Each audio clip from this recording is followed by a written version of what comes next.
Hola a todos, sean bienvenidos una vez más al canal.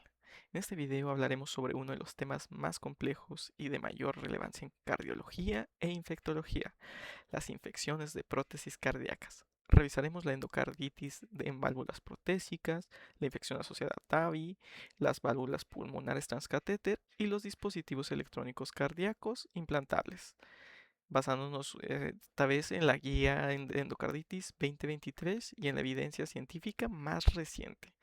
Así que si eres estudiante de medicina, interno, residente o médico y quieres comprender este tema de forma clara y práctica, acompáñame hasta el final. Entonces, comenzando, hablaremos acerca de la endocarditis asociada a las válvulas protésicas.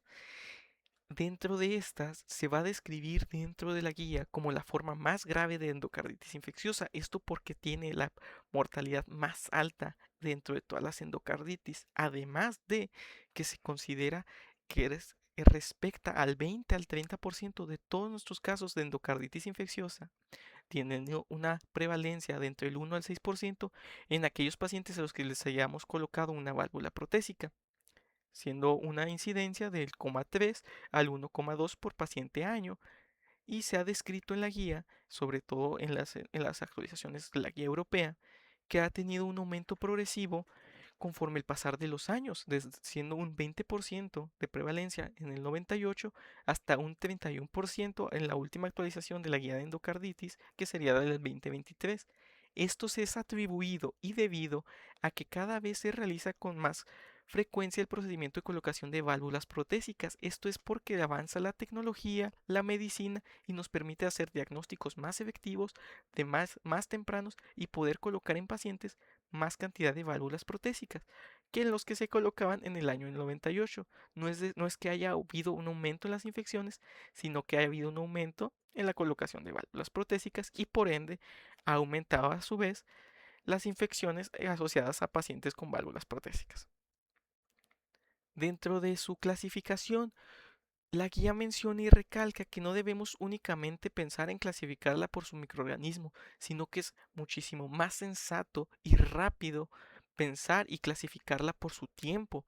Esto es debido a que lo debamos a dividir en temprana y tardía, ya que el saber y conocer en qué tiempo está ocurriendo nos va a permitir sospechar de ciertos microorganismos principalmente, dándonos una sospecha y un criterio clínico mucho antes de que los hemocultivos que veremos más adelante, que son parte del diagnóstico, nos van a permitir sospechar y poder dilucidar cuál es el microorganismo que está causándonos esta infección.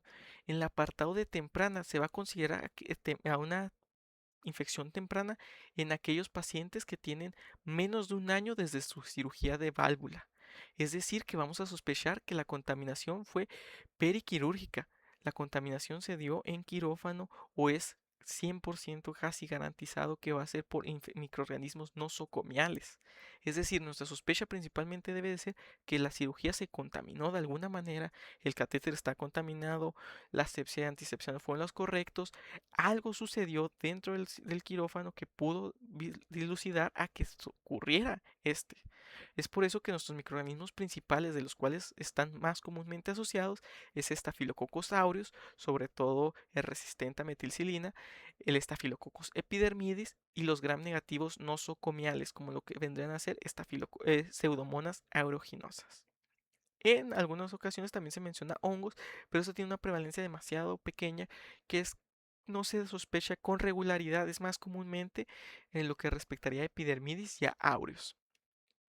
En lo que respectaría a la tardía, que es decir, en aquella que fue después de un año de la cirugía, podemos sospechar de que la infección proviene se fue por vía hematógena.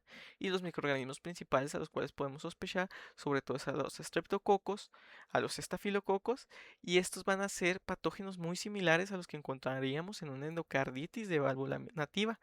Esto porque es más que nada por vía hematógena y no tanto por una cirugía que se le haya realizado al paciente. Es por eso que comparten microorganismos dentro de la nativa y la tardía. Veremos que tiene una gran mortalidad muy en parte por las dificultades diagnósticas que tendremos, debido a que a las que están asociadas a válvulas protésicas van a tener múltiples factores técnicos y clínicos que nos van a dificultar esto, y lo veremos a lo largo de esta presentación. La presentación clínica también va a ser sobre todo atípica, más que nada en aquellos que es en el posoperatorio temprano, suele verse en los primeros días después de la cirugía, y los síntomas no van a seguir un patrón clásico de endocarditis. Vamos a poder ver fiebre, taquicardia y elevación de las proteínas C reactivas y de la velocidad de sedimentación globular. Pero estos no nos van a servir, a diferencia de una endocarditis infecciosa, debido a que está pasando en el postoperatorio temprano, es decir, a nuestro paciente tuvo un traumatismo y por ende va a tener elevados surractantes de fases agudas. Es decir, no vamos a poder dilucidar si es meramente por el traumatismo de la cirugía o si es por una infección como tal. Por eso tenemos que tener una clínica de alarma, es decir, una serie de signos y síntomas que nos pueden hacer llevar a sospechar que sea debido a la válvula protésica. Dentro de estos, la guía nos describe aquella fiebre persistente, es decir, aquella que se mantiene en el posoperatorio después de 3 a 5 días de la cirugía y no presenta una tendencia a mejorar, es decir, no baja la fiebre. La fiebre también puede estar acompañada de un nuevo soplo o un cambio de un soplo preexistente que ya haya venido con el paciente. Es decir, si nosotros encontramos que el paciente tiene una fiebre persistente después de la cirugía que no reduce, es decir, que no va a mejorar, y aparte, a la auscultación encontramos un nuevo soplo que no sea dado por la válvula, porque recordemos, la válvula nos va a dar un sonido distinto, no un soplo como tal, pero un sonido que si no es conocido o no se ha auscultado a suficientes pacientes, podemos llegar a pensar que es un soplo, pero es más que nada por el mecanismo de apertura y cierre de la propia válvula. Es decir, o si nuestro paciente tenía un soplo, pero ahora el soplo cambió, el soplo es distinto. Se escucha el soplo ahora en la diástole. No se escucha ahora como se escuchaba anteriormente. Entonces debemos empezar a sospechar de una endocarditis infecciosa que esté asociada a la válvula protésica que le colocamos a nuestro paciente. Dentro de estas dificultades para identificar es en los criterios mayores de endocarditis van a ser las vegetaciones, ya que estas pueden llegar a ser pequeñas y pueden encontrarse ocultas dentro de nuestras prótesis valvulares. Es decir, la vegetación sí que se encuentra presente, pero se encuentra tapada en las imágenes por nuestra prótesis. Entonces nos haría pensar que no existe una vegetación como tal y estaríamos perdiendo un criterio. Es por eso que en estas se dificulta más el diagnóstico de manera técnica, ya que aunque nosotros le realicemos un ultrasonido, es decir, un ecocardiograma transtorácico, no podríamos observarlo con claridad, ya que nos estaría obstruyendo nuestra propia válvula que le colocamos al paciente. Dentro de los síntomas que podemos encontrar, ha habido diferentes artículos, la misma guía deja en claro que no hay síntomas tan claros, y en un artículo de Causier y colaboradores podemos encontrar que en esta revisión que hicieron de los diferentes artículos que se publicaron, sobre todo de 2019, con De Camargo y colaboradores, Javip y colaboradores en 2019, y Selton y Suti y colaboradores en 2012, vemos que hicieron ellos una tablita dentro de la revisión para poder colocar de manera más clara cuáles son los síntomas que se ven, sobre todo en qué infecciones. Podemos ver en el recuadro rojo que la que comúnmente se ve en el más del 50% de los pacientes es la fiebre y los soplos. Es lo que casi siempre se verán, es la poca clínica que tenemos, es decir, el diagnóstico no va a ser por clínica en esta ocasión, a diferencia de casos como la insuficiencia cardíaca, que nuestro diagnóstico es clínico. Aquí nuestro diagnóstico no puede ser meramente clínico, ya que la fiebre y un soplo no nos van a ser solamente indicativos de que es una infección, una endocarditis asociada a válvulas protésicas. Dentro de otros que ellos mencionaban es la presencia de abscesos, la presencia de tos, las embolizaciones, las fallas cardíacas, es decir, las insuficiencias cardíacas, son las que se presentan entre el 10 y el 50% de todos los casos que describían sus artículos. Las lesiones de Hanaway únicamente en aquellos, al igual que los nodos de Osler, Los puntos de Rod, la sepsis o el choque únicamente se veía en menos del 10% de todos los casos descritos que encontraban cada uno. Es decir, no lo vamos a ver tan comúnmente. Sí nos pueden llegar a empezar a sospechar, pero podemos ver que no se presentan únicamente en las válvulas protésicas. Es decir, lo podemos ver en aquellos asociados a válvulas nativas, también se presentan en un menor incidencia, pero se presentan. Entonces, el diagnóstico no va a ser clínico y es por eso que es tan difícil, porque la sospecha puede ser una infección, es difícil. Puedes sospechar de mil y un cosas, pero siempre debes de tener presente que puede ser a válvula protésica y es por eso que el diagnóstico es difícil, la mortalidad es tan alta y hay que hacer mucho hincapié en el diagnóstico basado en los demás. Dentro de la propia guía europea de endocarditis nos menciona que una vez tengamos nosotros la sospecha de que existe, pensamos que nuestro paciente empieza, vemos que tiene esa fiebre, ese soplo de nuevo, le dijeron la válvula protésica hace no tanto. Hay que empezar entonces con nuestros criterios mayores y menores. Hay que hacerle sus hemocultivos, hay que empezar a hacer imágenes, ecocardiogramas, es decir, y establecer si el diagnóstico es posible. Entonces le repetimos los hemocultivos. Si los hemocultivos llegan a ser negativos o dudosos, se repiten. Repetimos nuevamente el ecocardiograma transesofágico o el ecocardiograma transtorácico, lo que tengamos disponible. A los 5 o 7 días hacemos su angiotac cardíaca o bien, si está disponible, se menciona que tiene una mejor sensibilidad y especificidad, un PET scan, es decir, con el 18 fluor, hay que hacerlo. Esto nos va a permitir, esto como recomendación de clase 1. Aquí lo que vamos a buscar es repetir los estudios hasta que los estudios nos permitan descartar o establecer nuestro diagnóstico. Si nos permiten descartarlo, con eso nos quedamos. Si los estudios no son lo suficientemente sugestivos, pero aún así está la sospecha, se repite una y otra vez, menciona la guía. Lo volvemos a repetir hasta poder establecer un diagnóstico definitivo. Una vez que establezamos, efectivamente, es una sospecha, ya es definitivo, tiene endocarditis infecciosa asociada a la válvula protésica. Tenemos la sospecha de que existen complicaciones paravalvulares y nuestro ecocardiograma transesofágico no es concluyente, hacemos la angiotac cardíaca. Necesitamos hacer la angiotac para que nos pueda presentar si existen sospechas de complicaciones. Si hay síntomas indicativos de complicaciones extracardíacas, realizamos pruebas de imagen cerebral y de cuerpo entero. ¿Esto por qué? Como vimos en el apartado, puede haber abscesos, puede haber embolismos. Los embolismos comúnmente, sobre todo en endocarditis, suelen darse y irse más hacia cerebro. Es por eso que necesitamos pruebas de imagen cerebral, pero no porque se vayan más allá, vamos a descartar que ese émbolo se pueda ir a otra parte del cuerpo, a miembros inferiores. Es por eso que hay que hacer o sea, si tenemos un síntoma indicativo, parece que tiene, hay que hacer hincapié en hacer estas pruebas, sobre todo los es el PET scan o resonancia magnética en su defecto. Si, si no hay síntomas indicativos, igual es recomendación clase 2B el realizar igualmente las pruebas de imagen cerebral y de cuerpo entero por las complicaciones que tiene. En cuanto a su pronóstico de tratamiento, el tratamiento, la guía menciona, puede empezar como de manera conservadora, pero siempre la recomendación, lo que mejores resultados ha mostrado, lo que ha reducido mortalidades, estancias hospitalarias, es la cirugía.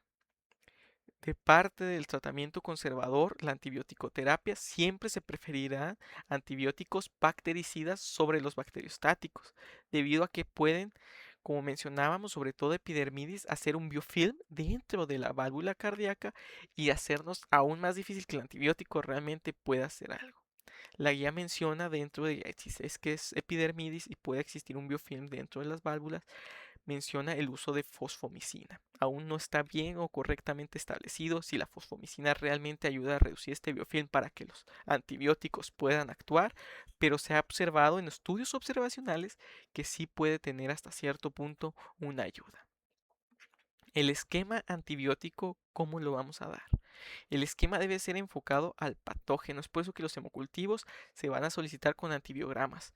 Se debe sobre todo usar el antibiótico específico que el antibiograma nos marque, es decir, el que sea sensible para dar un tratamiento adecuado y no sobretratar a nuestro paciente. La guía además menciona el uso de rifampicina, el agregar rifampicina a nuestra antibiótico terapia. Si bien la guía menciona que la rifampicina puede ayudar, establece que no existe estudios que avalen que el uso de rifampicina mejore realmente al paciente. No está establecido aún. Menciona que es una recomendación que se puede llegar a usar, pero no hay evidencia que la sustente. Cousier también, además, dentro de su estudio de revisión, menciona que en todos los artículos que revisaron de manera sistemática no encontraron ninguno en el cual la rifampicina haya contribuido mejor su uso que en aquellos pacientes en los que no se dio rifampicina. Es por eso que la rifampicina queda en duda su uso, si agregarlo o no. La guía sugiere que puedes llegar a agregarlo, pero siempre hay que considerar que puede tener efectos adversos y nos puede llegar a causar incluso más daño de la ayuda que nos va a dar. Es por eso que la rifampicina aún queda en un veremos, no queda correctamente establecido si debemos usarla o no. Eso es de meramente individualizar a tu paciente, buscar si eso realmente le va a ayudar o es que no le va a ayudar. La cirugía, como mencionamos, es la mejor opción.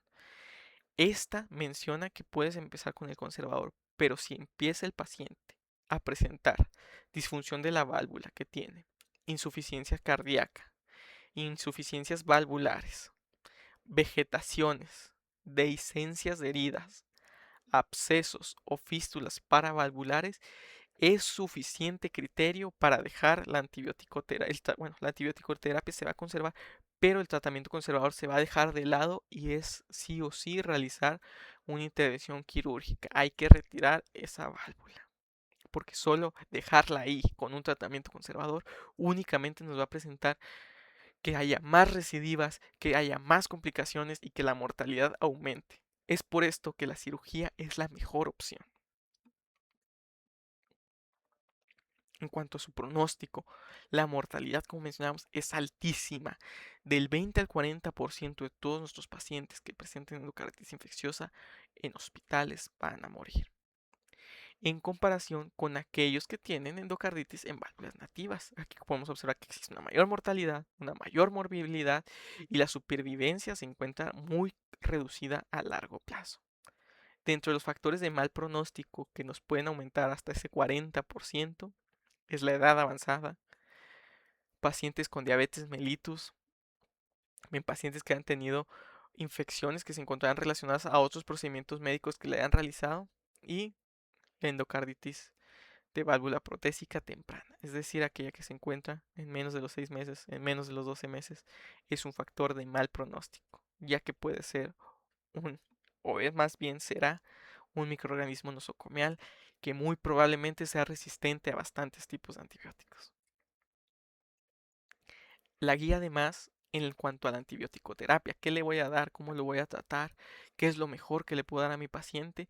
La guía nos divide en una tabla enorme, la cual veremos apartado por apartado para que no sea tanta la información de golpe, en la cual nos menciona si el patógeno aislado es sensible a betalactámicos, recomienda el uso de ampicilina con ceftriaxona o con gentamicina si es sensible. Al ser una infección asociada a una válvula protésica, va a cambiar en lo que respecta a la endocarditis. En la endocarditis comúnmente son 2 semanas, aquí o hasta más, pero aquí mínimo siempre deberá ser un tratamiento de 6 semanas. Es decir, iniciamos antibiótico-terapia empírica en lo que tenemos los hemocultivos con ampicilina y ceftriaxona. Una vez nos den el antibiograma, sabremos si nuestro tratamiento es el correcto, de ser el correcto. Continuamos con él en la cirugía, le realizan la cirugía y posterior a la cirugía, no porque ya le hayan quitado la válvula significa que ya está curado, se le continúa dando su antibiótico terapia hasta cumplir las mínimos las 6 semanas que menciona la guía, porque si no nos va a presentar una recidiva o incluso complicaciones. En las dosis que menciona y maneja, la ampicilina va a ser de 12 gramos día y B, porque obviamente es un paciente hospitalizado, las dosis van a ser intravenosas, después se podrá transicionar a vía oral alguna vez que se le dé el alta y cumpla con criterios para transicionar a vía oral, en 4 a 6 dosis, es decir, 2 gramos cada 4 horas. Ceftriaxona, 4 gramos al día en 2 dosis, es decir, 2 gramos cada 12 horas. O gentamicina, 3 miligramos kilogramo día, pero esta únicamente se dará en dosis única. La dosis pediátrica, aunque bien se puede llegar a presentar en pediátricos en una prevalencia muchísimo menor, pero es importante conocer las dosis pediátricas de 100 a 200 miligramos kilogramo día de amoxicilina en 4 a 6 dosis, 300 miligramos kilogramo día en 4 a 6 dosis, divididas en partes iguales. Para lo que respectaría a ampicilina, ceftriaxona también se puede utilizar 100 miligramos kilogramo en 2 dosis y la gentamicina se mantiene igual, 3 miligramos kilogramo día. En aquellos pacientes en los que cuando se haya aislado se presenta una resistencia a aminoglucósidos, descartamos gentamicina. Ya gentamicina ya no la podemos usar porque no serviría absolutamente nada. Entonces continuamos con nuestro esquema de ampicilina y ceftriaxona o amoxicilina y ceftriaxona, continuando en las mismas dosis. En aquellos que son resistentes a betalactámicos, porque también se puede llegar a presentar, se va a recomendar entonces el uso del tratamiento con vancomicina durante 6 semanas, combinado con gentamicina durante 2 semanas. Vancomicina, 30 miligramos kilogramo día en 2 dosis, gentamicina, 3 miligramos kilogramo día en una dosis. En aquellos que presenten resistencia a vancomicina, podemos utilizar raptomicina, ampicilina, si es que no es resistente a betalactámicos, fosfomicina, ceftarolina y ertapenem. En sus dosis que se menciona, como podemos observar, y también en sus dosis pediátricas. Entonces, continuando con el tema, ahora continuaremos con el apartado de la prótesis valvulares transcatéter. En este apartado primeramente hablaremos acerca de la TAVI y después del pulmonar. En lo que respecta a la TAVI, su incidencia, menciona la guía, va a ser del 0.3 al 1.9 por pacientes año. Su momento de mayor riesgo que se menciona va a ser durante el primer año, sobre todo en lo que respectaría a los primeros 3 meses post la intervención. En cuanto a los factores que encontramos asociados que presentan un mayor riesgo o a los que les debemos de hacerle más hincapié o observar con más esmero, es en aquellos que presentan una menor edad, es decir, en aquellos pacientes jóvenes que se hayan intervenido en estos procedimientos, en el sexo masculino, en aquellos pacientes con disfunción renal e insuficiencia aórtica residual significativa, es decir, que aún presenten insuficiencia aórtica pese a la TAVI que se le colocó. Dentro de su microbiología, veremos que los gérmenes que comúnmente o más frecuentes se encuentran son los enterococos, seguidos del Staphylococcus aureus, que vemos que siempre se encuentra presente, pero este se encuentra comúnmente más asociado a un peor pronóstico. Los streptococos siguen presentándose de manera frecuente y sobre los estafilococos coagulasa negativos también aparecen con una frecuencia muchísimo menor. Dentro del diagnóstico, su diagnóstico al igual que en todas nuestras prótesis que hablaremos, va a ser complejo debido a que se va a encontrar dentro de la prótesis muchas veces si existen las vegetaciones.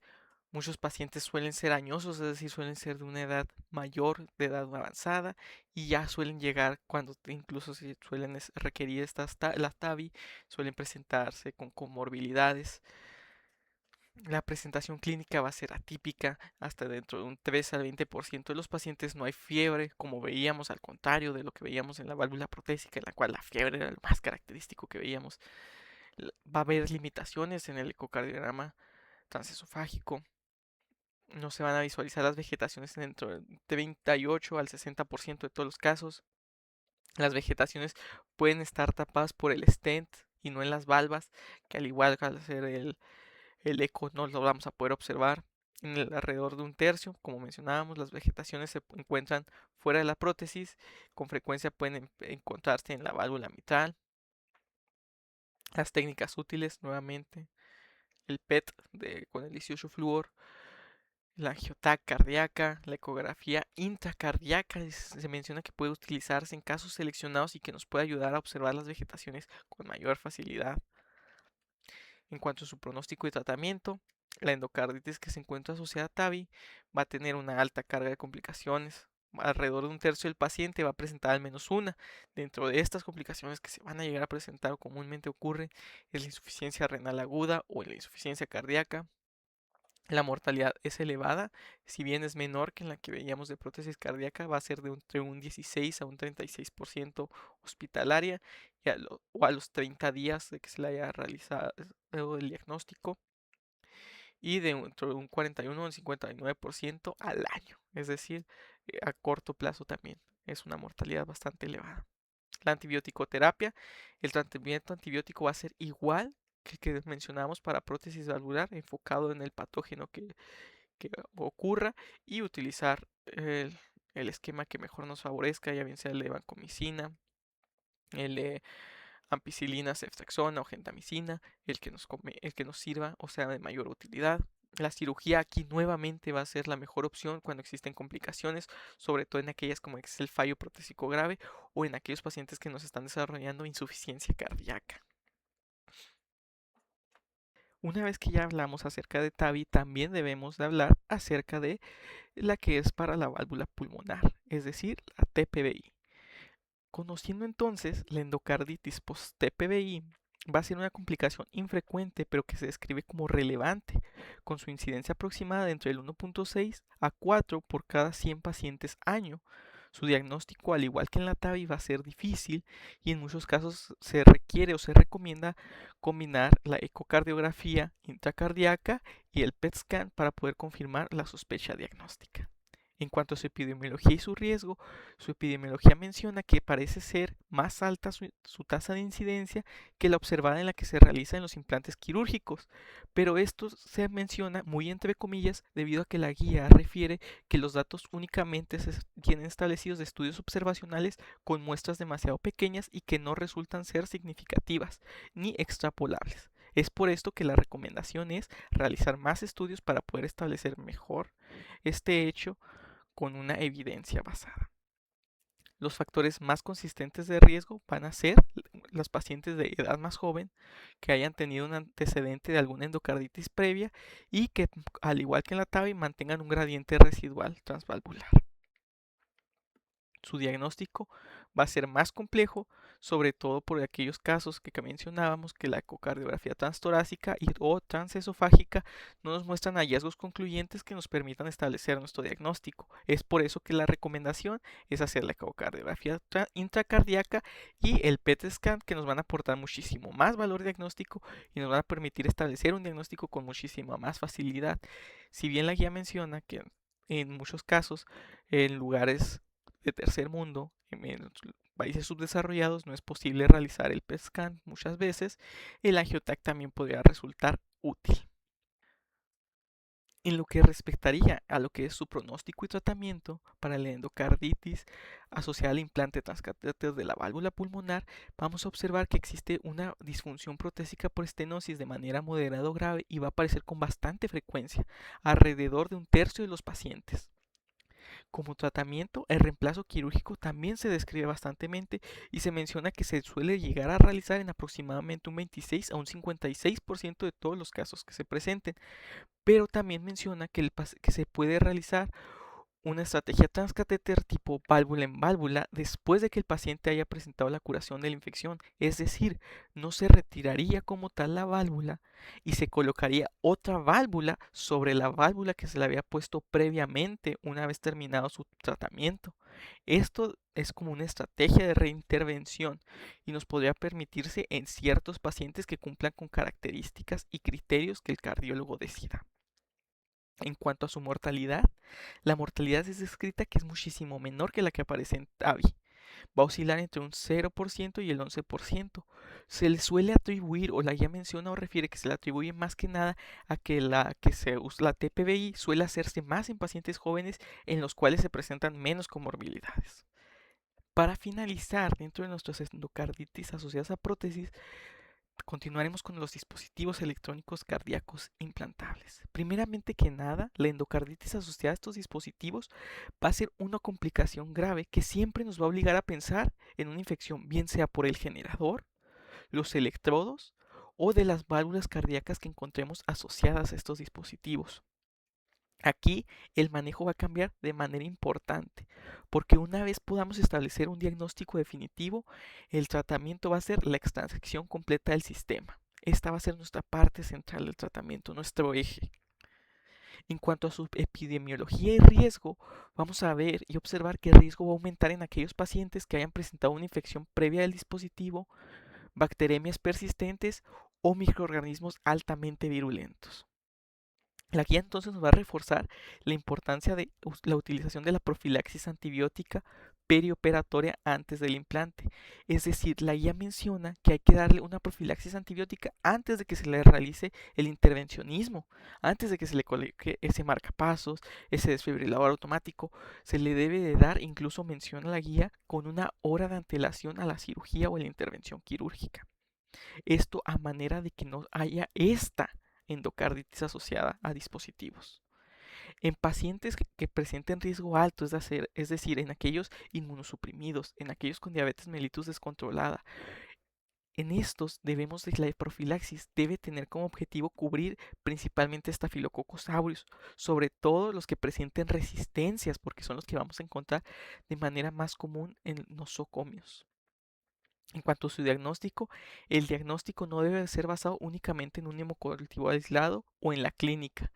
Es decir, la guía nos mencionó que debe ser un enfoque multimodal. Deben de ser 3 hemocultivos seriados. Debe ser el uso de la ecocardiografía transtorácica o transesofágica en aquellos que tengamos esta sospecha.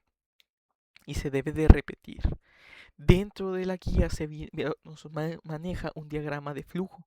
En esta realizamos la evaluación basal y la clasificación inicial, es decir, como lo haríamos en todas las endocarditis.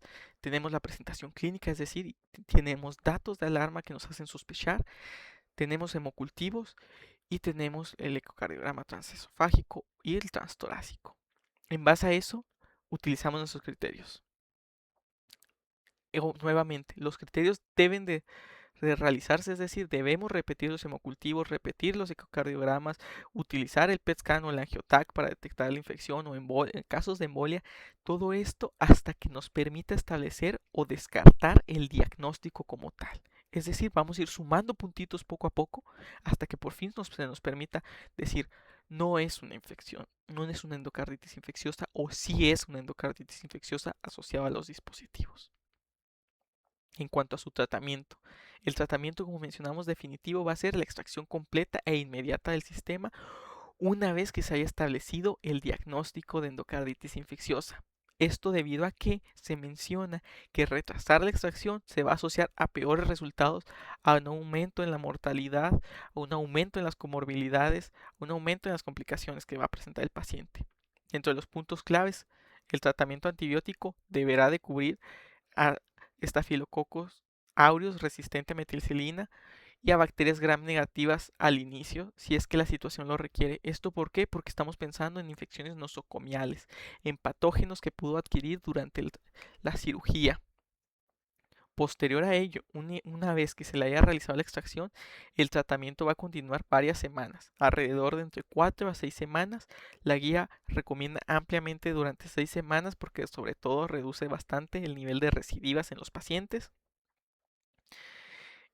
Esto en presencias de émbolos sépticos o de prótesis valvulares, aparte en pacientes que tengan bacterias altamente resistentes. En algunos casos seleccionados se mencionaba en los cuales no se presenten afectaciones a las válvulas, no existan vegetaciones en los electrodos y los hemocultivos de control posteriores sean negativos. Aquí podemos considerar utilizar un tratamiento muchísimo más corto, a diferencia de lo que veíamos en TAVI, en TPVI, en prótesis valvulares, que puede ser estas de 2 semanas tras la extracción. En cuanto al reimplante, ¿lo reimplantamos o no? ¿Le volvemos a poner el marcapasos, el desfibrilador? ¿Qué es lo que debemos de hacer? El reimplante lo debemos diferir hasta que una vez la infección ya se encuentre controlada y los hemocultivos sean negativos. Es decir, debemos de implantarlo en un sitio distinto al original.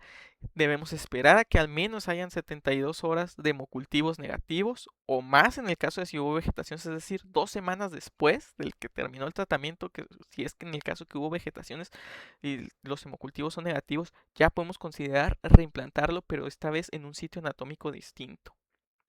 Por el contrario, si en el paciente ya no existe una indicación clara de que él requiera nuevamente el dispositivo, no hay que realizar otra vez la reimplantación, no tendría caso hacerlo nuevamente. Es decir, aquí no lo volveríamos a reimplantar. Y esto sería todo. Muchísimas gracias. Espero hayas disfrutado el video. Espero te haya servido. Si te sirvió, si hubo algún error, si alguien tienes alguna recomendación, te lo agradecería que lo dejaras en los comentarios. Muchísimas gracias y bienvenido al canal del Miosito Mamer.